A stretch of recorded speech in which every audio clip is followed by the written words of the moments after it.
ला हौला वला कुव्वता इल्ला बिल्लाहिल अलिय्यिल अज़ीम। औज़ु बिल्लाहि मिनश शैतानिर रजीम। बिस्मिल्लाहिर रहमानिर रहीम।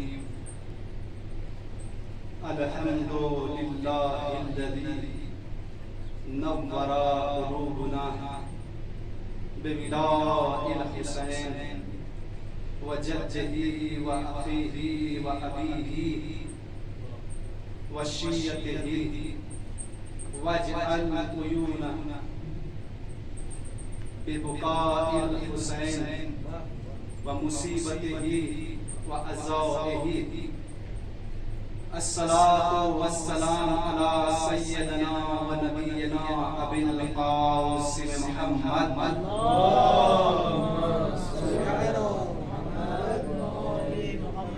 व आलिहि तय्यबीन ताहिरीन मासूमीन व लानतुल्लाहि अला आदाइहिम अजमईन व मुनकिर फ़ज़ाइलिहिम व सखावतिहिम व गासिबे अर्ज़ अम्मा बाद क़द क़ाल अल्लाहु तबारक व तआला फ़ी किताबिहिल मुबीन व हुवा अस्दक़ुल क़ाइलीन। बिस्मिल्लाहिर रहमानिर रहीम। इन्नमा युरीदुल्लाहु लियुज़हिबा अन्कुमुर रिज्सा अहलल बैति व युत्तहिरकुम तत्हीरा।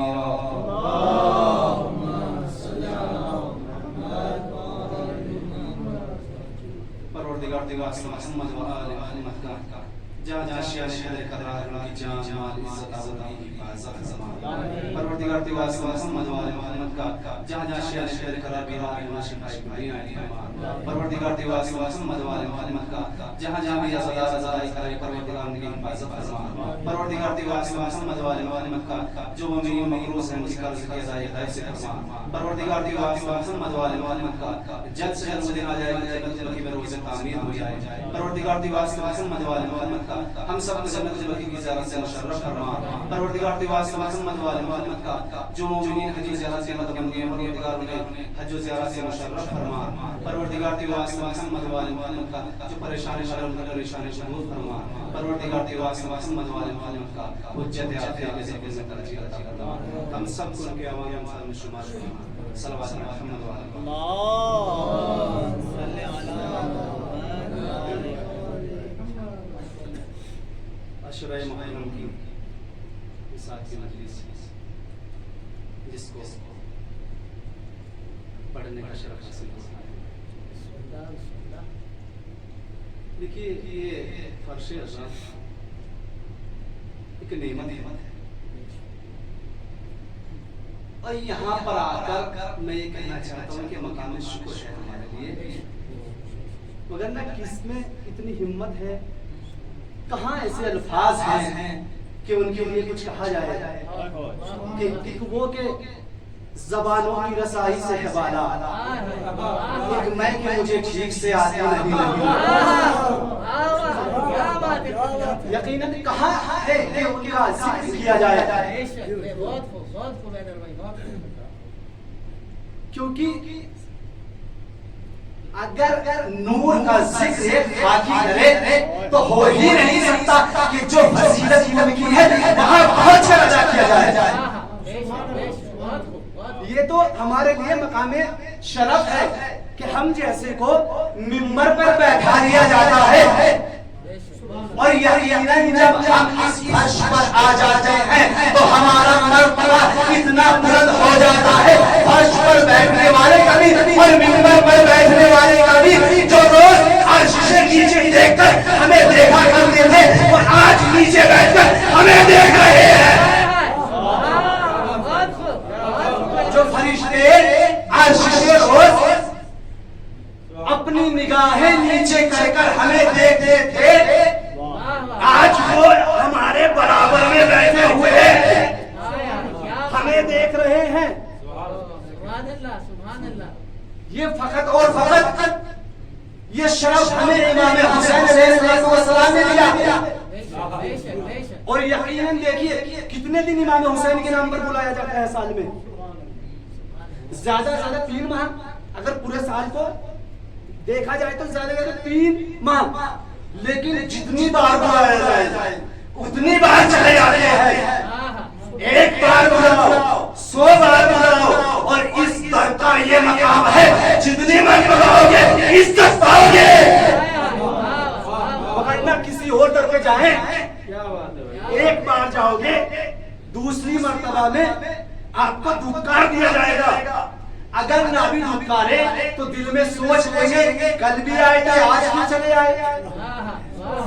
लेकिन ये दरे हुसैन है, जितनी मर्तबा आओगे उतनी ही इज्जत मिलेगी। क्यों? जब भी कहीं शम्माए अज़ा रोशन हुआ, उसके परवाने उसके चारों तरफ आ गए।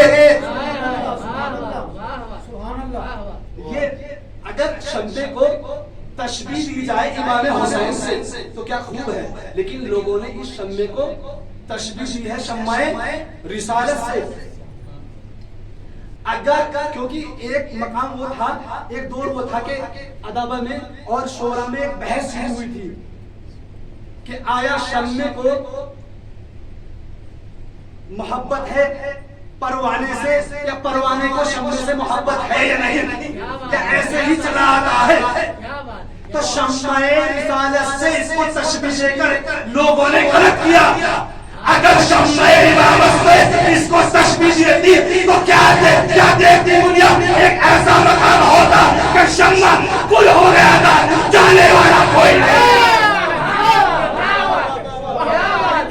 कहां पर मैं आपको ले जाना चाह रहा हूं? अगर इस शम्मे को शम्माए इमामत कहा जाता तो दुनिया एक मंजर देखती कि शम्मा गुल हो चुका था, जाने वाला कोई नहीं था। मगर ना, इमाम हुसैन ने ऐसे ही नहीं कहा कि ऐसे असहाब मेरे नाना को भी नहीं मिले जैसे मुझे मिले हैं। क्या वजह थी कि इमाम हुसैन को यह कहना पड़ा कि ऐसे असहाब मेरे नाना को नहीं मिले? क्यों? वजह ये थी नाना बुला रहा था, कोई आने पे तैयार नहीं था। इमाम हुसैन सामने को खुल कर कह रहे थे चले जाओ, लेकिन कोई जानने वाला नहीं था। एक सलावत पे मोहम्मद वाले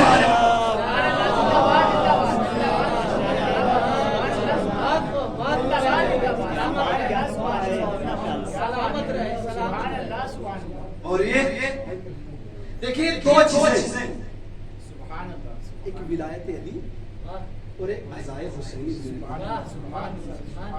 ये दोनों हर किसी को नहीं मिलती। मिलती सिर्फ एक ही वजह से, वो है विलायत अमीरुल मोमिनीन माँ की पाकीज़गी से मिलती है, और एक माँ की दुआ से ये अज़ाए हुसैन मिली है। और ये ऐसे ही नहीं मिली, इसके लिए बड़ी कुर्बानियां दी गई है। आप देखें, सरों पर हुक्मरान करने वाले हुक्मरान, मैंने सरों पर इसलिए कहा है क्योंकि दिलों पर हुकूमत सिर्फ अहले बैत ने की।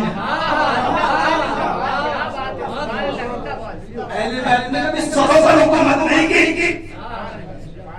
हाकिम अव्वल जिसने सरों पर हुकूमत की, वहां से लेकर आज के दौर तक कितने शियों को मारा गया। कुमैल भाई ने बहुत बेहतरीन मिसाल दी थी, कितनों को मारा गया।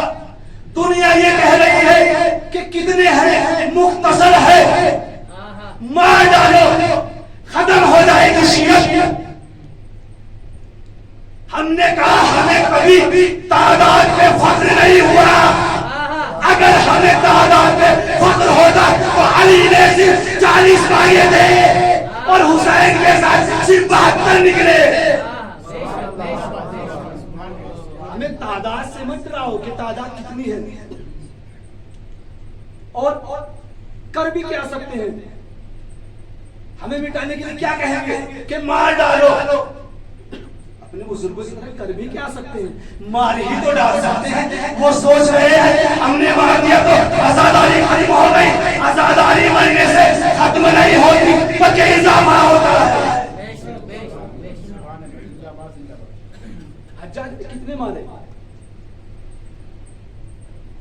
तारीख में तो मुख्तसर है 1,40,000। उस दौर में क्या रुक गए? जो पढ़ने वाले भाई थे उन्होंने पढ़े। और याद रखना मेरे दोस्तों, अली के चाहने वाले ने कभी अपनी जान बचाने के लिए अपना नाम उमर नहीं बनाया, कभी अबू सुफियान नहीं बताया कि मैं अबू सुफियान हूं, मुझे बख्श दे। नहीं, हज्जाज इब्न यूसुफ ने ऐलान किया था कि कोई भी अली का नाम न ले, अगर कोई लेगा तो उसको सजा दी जाएगी। ये बताइए कि क्या कितने शिया मारे? 1,40,000 कम से कम लिखा। चाहते तो जान बचा ले, सिर्फ इतना कहना था कि हम अली को नहीं मानते, जान बच जाती, लेकिन किसी ने नहीं कहा। ऐसे दौर में जब ऐलान ना दिया चौराहों पर सिपाहियों को लगा दिया, कहा कि कोई अली ना करे, अली का जिक्र ना करे। जब तमाम पहरे पर लगा दिए गए तो अली का एक आशिक जिसका नाम अबू दम्माम था, क्योंकि आशिक अली बहुत है जिनको इसी वजह से सजा दी गई। रुशद हजारी, सालिम बिन यहया, तनवी समय सलमान, कितने ऐसे हैं। अबू दम्माम ने जब ये सूरह की पाबंदी लगा दी गई तो निकल गए बाहर। देखा सिपाही खड़े हैं, जब खड़े हुए सिपाहियों को देखा तो क्या कहा? अल हक मा अली, अल अली मा अल हक। तो सिपाहियों को कहे हैं कौन है पाबंदी के बावजूद जो अली अली कर रहा है? तो कहा आपको पता नहीं कि इसने असला पाबंदी है? तुझे पता नहीं कि हाकिम हज्जाज ने इस बात पर पाबंदी लगाई है? तो अगर मैं हज्जाज को हाकिम मानता तो कभी ना क्या था, मैंने हाकिम ही अली को माना। अगर मैं हाकिम हज्जाज को मानता तो बात थी, मैं तो अली को हाकिम मानता हूँ। हम तो गिरफ्तार करते हैं, कर भी क्या सकते हो? गिरफ्तार किया गया, हज्जाज के दरबार में पहुंच गए। हज्जाज ने कहा कौन है? अबू दम्माम है। क्या खबर है? अली अली का कहा था कि लाओ कोड़े लगाओ। एक कोड़ा लगाया, अबू दम्माम बोला हक अली के साथ है, अली हक के साथ है। दूसरा लगाया, फिर यही कहा, तीसरा लगाया, यहां तक के अबू दम्माम की हालत ऐसी हो गई कि बिल्कुल उठने के लायक नहीं रहे। कहता है जो कोड़े मारने वाले, मैंने देखा कि शायद ये मर गया, लेकिन लब हिल रहे हैं, जुम्बिश कर रहे हैं। कहा मैंने कान को वहां पहुंचाया तो यही सजा थी, अली हक के साथ है, हक अली के साथ है।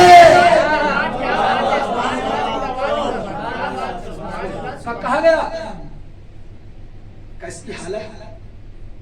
तो कोड़े लगने वाले थे, उन्होंने कहा कि आप अपने ऊपर क्यों से खोल लेते हैं, छोड़ दें, घर छोड़ दें, मर जाएगा थोड़ी बहुत देर में। उठाया, घर फेंक आए। अब आशिक अली था, बुलंद आवाज से कहा या अली, इतनी मोहलत दे दे, इतनी ताकत दे दे, एक बार फिर हज्जाज के दरबार में जाओ, एक बार फिर कह के आओ अली हक के साथ है, हक अली के साथ है। बस इतनी मोहलत दी जाए, इतनी ताकत दी जाए कि एक बार फिर हज्जाज के दरबार में जाओ और अली हक के साथ है, हक अली के साथ जाकर फिर वापस आओ। तो लिखा है कि मौलाना कायनात मदद को आए। जब मदद को आए तो कहा या अली बस इतना चाहता हूं कितनी ताकत दे के हज्जाज के दरबार में दोबारा पहुंच जाओ। तो अली ने उसको इतनी ताकत दी, बल्कि कहता है कि मेरे जिस्म में मुझे ऐसा महसूस हुआ कि जैसे मैं 18 साल का हो गया। मैं कहता हूँ 18 साल का होना और बहुत है, अगर इश्क अली हो तो बूढ़ा भी जवान लगता है। अगर इश्क अली हो तो बूढ़ा भी जवान लगता है। अब तो ये इसके जिस्म में एक जवानी आ गई और चल दिया। जाकर हज्जाज के दरबार में सलवात मोहम्मद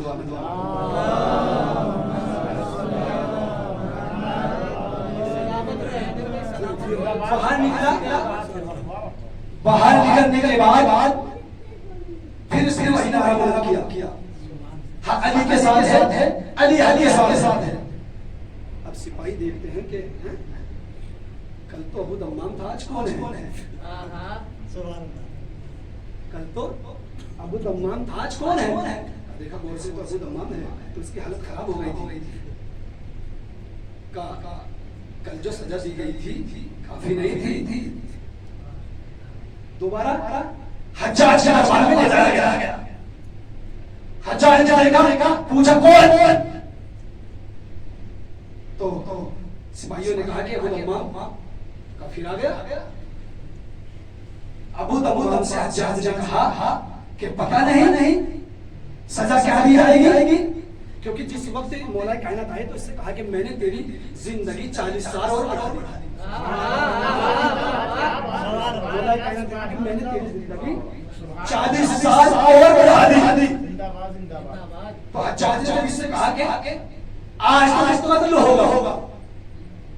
तो अबू दम्माम कहता है अगर ये बात तो कल कहता तो मैं मान लेता, आज से 40 साल तक मत कहना। अगर ये बात तो कल कहता तो मान लेता, अब से 40 साल तक ना कहना, क्योंकि अली की दी हुई जिंदगी है। वो जिंदगी अमानत खुदा की, ये जिंदगी ज़मानत अली है।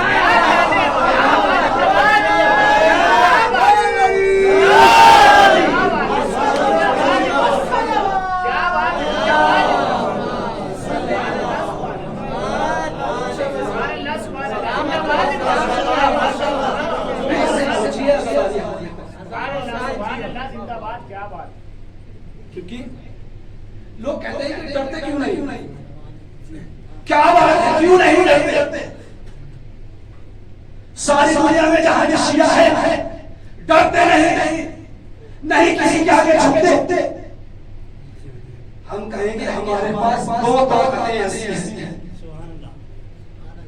जो हमें कभी झुकने नहीं देती। एक अली की ताकत है, हुसैन की ताकत। या रसूलल्लाह हैदरी मोहम्मद सल्लल्लाहु।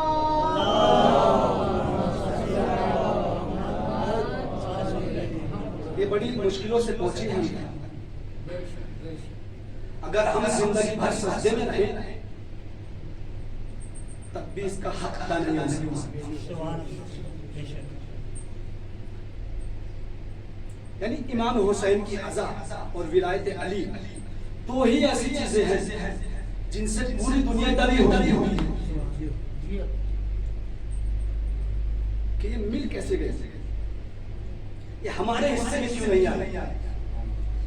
भाई मना किसने किया?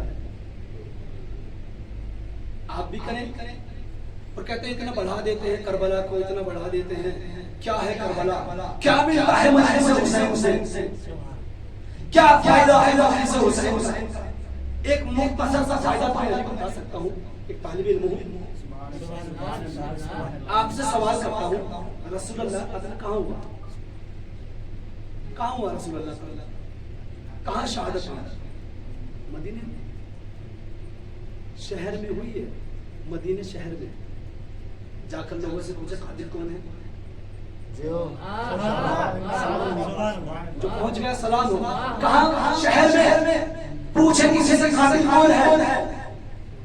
सब गाफिल। इस चीज से पूछे जनाब फातिमा ज़हरा की शहादत कहाँ हुई? अक्सरियत कातिल से बेखबर।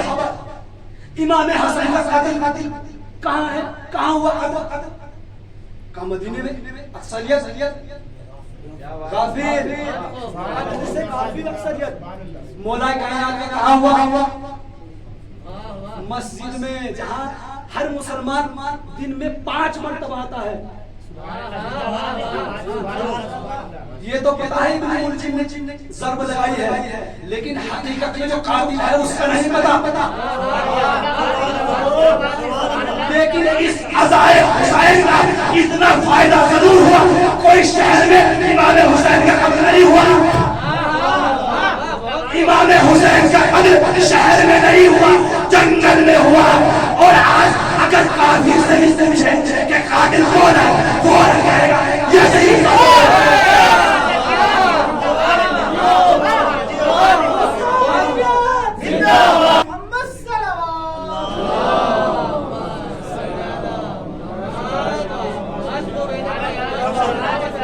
फिर भी हमसे पूछ रहे हैं क्या फायदा है? अगर किसी तरह अय्याम आशा की तरह हम अय्याम रसूल भी मनाते तो कातिल बेनकाब हो जाता। कत्ल जंगल में हुआ है। और अगर आज किसी काफिर से भी पूछे, यही बताएगा कि यजीद मजलूम ने। और असली कातिल कौन है? छुरी किसने चलाई? छुरी किसने चलाई? शिमर ने। और काफिर ने क्या कह रहा है? कत्ल किसने किया? यजीद ने। तो ये फायदा है आजादी का। वगरना आप अपनी जिंदगी से अहले तशय्यो अगर इस आजादी को निकाल दें तो उनसे पूछो कि आपके पास क्या है। पूछे कि क्या है उनके पास, उनकी पहचान क्या है। अच्छा, जब इसमें है कुछ नहीं तो पूरी दुनिया इसके पीछे क्यों पड़ी हुई? सबसे पहली मजलिस जो बाकायदा इंतजाम से हुई बाद शहादत इमाम हुसैन कहाँ हुई? शाम में यजीद के दरबार में। और ये मजलिस सबब बनी कि यजीद की हुकूमत को ज़लज़ला आया। तो मेरी समझ में तो फकत इतना आया कि जो जालिम हुकूमतें होती हैं, जो जालिम होता है, मजलिस हुसैन की वजह से उसका शजरा बेनकाब हो जाता है। तकबीर। सब सारे बोलो, सिर्फ शुजात नहीं बोल रहे। आप लोग क्या हो गया? नारे तकबीर। सारा मजमा नहीं बोलेगा, मैं चुप। नारे तकबीर, नारे तकबीर, नारे रिसालत, नारे रिसालत, नारे हैदरी, नारे हैदरी, मोहम्मद वाले मोहम्मद बुलंदर सलवात।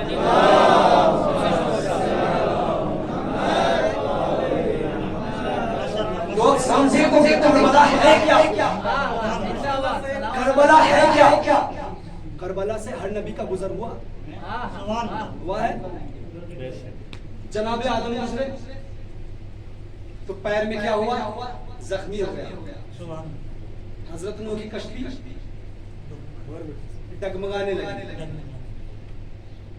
जनाबे इब्राहिम घोड़े से जमीन पर गिरे। जनाबे मूसा की चप्पल पहनी हुई जो कोहे तूर पर अल्लाह ने कहा था उतार दो, वो चप्पल करबला में भी उतारी गई। खुद नहीं उतारी, खुद फट गई, बेकार हो गई, पांव में कांटा लगा। और सब नबियों ने पूछा कि अल्लाह ये कौन सी जमीन है? करबला है। करबला 2 लफ्जों का से मुरक्कब हो। कर्ब और क्या मतलब? कर्ब का मुसीबत और बला का सख्त मुसीबत। यहां तक कि मुश्किल कुशा अमीर कायनात भी इस जमीन से गुजरे हैं तो उन पर भी मुसीबत आई, लेकिन वहरे अज़मत हुसैन कि हर नबी ने इस जमीन से पनाह मांगी, आदम से लेकर खातम तक बल्कि मौलाए कायनात तक हर नबी और हर वसी ने इस जमीन से पनाह मांगी कि परवरदिगार ये कौन सी जगह है, लेकिन वहरे अज़मत हुसैन जब से करबला में आया है लोग मुसीबतें लेकर जाए, मुसीबतों से खाली आ रहा है।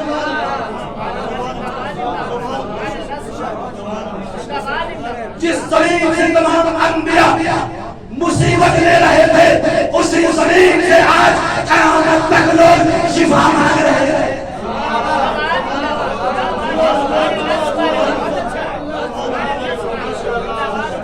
ये अज़मत हुसैन की यानी है कि जहां नबियों ने पनाह मांगी वहां से लोग शिफा मांग रहे हैं। सिर्फ आम इंसान या अज़ादार ही जा रहा है करबला में। मैं आज ही एक रिवायत पढ़ रहा था कि हर वक्त फरिश्ते करबला में आते रहते हैं और शबे जुमा अंबिया औसिया ये आते हैं। देखिए अब मैं ऐसा ना हो जाए कि कहा कि आयत तो पढ़ी है उसके बारे में कुछ नहीं पढ़ा, तो थोड़ा पढ़ता चलूं। आयत तत्हीर की तिलावत की है कि अल्लाह का इरादा है कि अहले बैत से हर पलीद दूर रखा देखिए आयत तो नाज़िल हो गई थी, लेकिन आयत नाज़िल होने के बाद बहस ये छिड़ी कि कौन अहले बैत में है और कौन अहले बैत में नहीं है। बहस लंबी छिड़ गई कि कौन है कौन नहीं है, किसको शामिल किया जाए। हम तो कहते हैं हमें कोई एतराज नहीं है, जिसको चाहो शामिल कर लो, लेकिन हम तो मयार आयत देखते हैं। आयत कह रही है हमने अहले बैत से हर तरह के रिज़्क़ को दूर रखा। अब वो अहले बैत में कैसे हो सकता है तो लाल और मुस्ता के सदके से जिंदगी भर सत्तू खाना रहा, जो जिंदगी भर लात और उज़्ज़ा और मनात के दर का सत्तू खाता रहा, वो कैसे अहले बैत में हो सकता है। गर्मी बहुत होगी ना। हाँ जरूर गर्मी बहुत होगी, क्योंकि दुश्मन अली की गर्मी होगी ना, क्योंकि गर्मी इस दुनिया में नहीं मिलेगी। वो इसलिए कि इस अज़ाए हुसैन से इतने चल जाते हैं कि साल भर ठंडे नहीं होते और आखिरत में जहन्नम में इतने जलेंगे कि निकल नहीं पाएंगे। तो हमें तो कोई शिकायत नहीं, जिसको चाहे अहले बैत में करार दें। हम तो मेयार आयत देखते हैं, जिसको चाहे। लोगों ने बहुत चाहा कि फला को दाखिल कर दे, फला को दाखिल कर दे, लेकिन ये अहले तशय्युअ पागल थोड़ी है जिसे चाहे अहले बैत में मान ले। आयत का मेयार देखते हैं, परखते हैं, और जिंदगी भर सदके की खजूरें खाने वाले भी कैसे अहले बैत में हो सकते हैं। जिंदगी भर महले गनीमत हासिल लगने के बाद कहने वाले कि आज पेट भर के खजूरें खाई हैं, वो कैसे अहले बैत। हमें कोई शिकायत नहीं, हमें कोई शिकवा नहीं, जिसको चाहे। लेकिन आयत कह रही कि हर तरह की गंदगी को, हर तरह, ये बताइए दम यानी खून इससे है या नहीं, रिज़्क़ है या नहीं। हर कोई कहेगा हाँ रिज़्क़ है, गंदगी है, तो हमें कोई एतराज नहीं। अज़वाज को भी करें शामिल, लेकिन बतूल होनी चाहिए।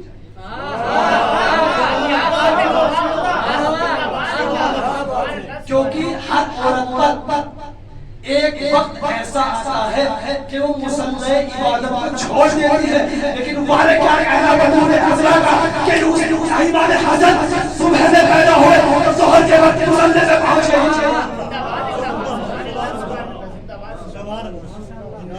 क्या दूर होनी चाहिए, हमें कोई शिकायत नहीं, जिसे चाहे करे शामिल। हम तो कहते हैं बड़ा फर्क है आम इंसान में और अहले बैत में। देखिए अगर हम हैं आम इंसान हैं, अगर हम 10 दिन खाना ना खाए चल सकेंगे? कमजोर हो जाएंगे, दूसरे उठाएंगे। लेकिन अहले बैत वो होते हैं कि जौ की सूखी हुई रोटी घुटने पे तोड़ने वाले, जौ की सूखी हुई रोटी घुटने पे तोड़ के खाने वाले, जब तरे खैबर की बारी आती है तो ऐसे उखाड़ देते हैं। देखिए अहले बैत का बैत का लफ्ज कुरान में बैतुल्लाह के लिए है और इधर अहले बैत के लिए। बैत तो अल्लाह के पास पहले से ही था। अगर तारीख काबा पढ़े तो जनाबे आदम से इसकी बुनियाद रखी गई थी और दोबारा तामीर किया जनाबे इब्राहिम और जनाबे इस्माइल ने। देखिए बैत, लफ्ज़ बैत पर गौर कीजिएगा।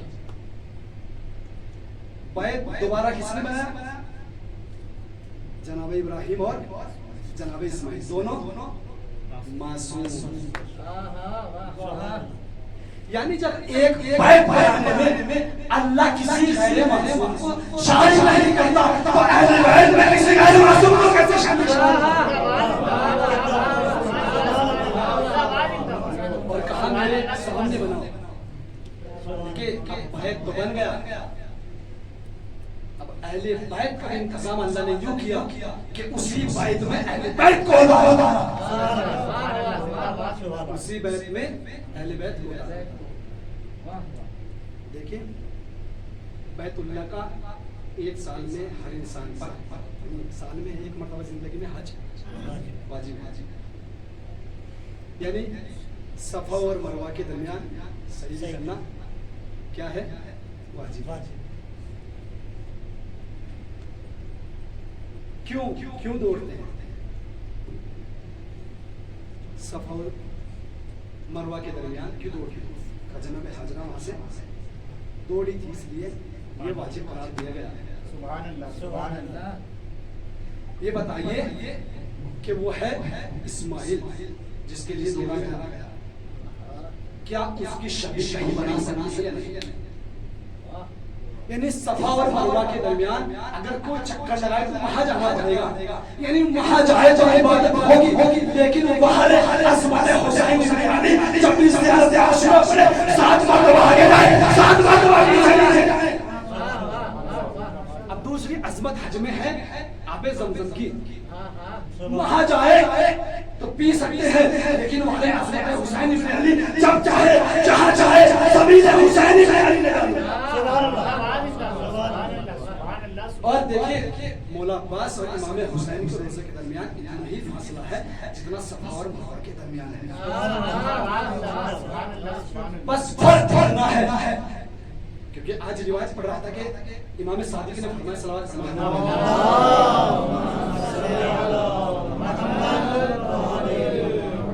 कि इमाम हुसैन के हरम के किनार तोड़ कर वाजिब पढ़ना ऐसा है जैसे उसने हज कर दिया। और मुस्तहब नमाज पढ़ने का सवाब यह है कि उसने उम्रा कर लिया। और सफा और मरवा का जितना फासला है उतना ही मौला अब्बास और इमाम हुसैन के हरम के दरमियान है, इतना फासला उतना ही है। अब ये करबला वही करबला है जिसमें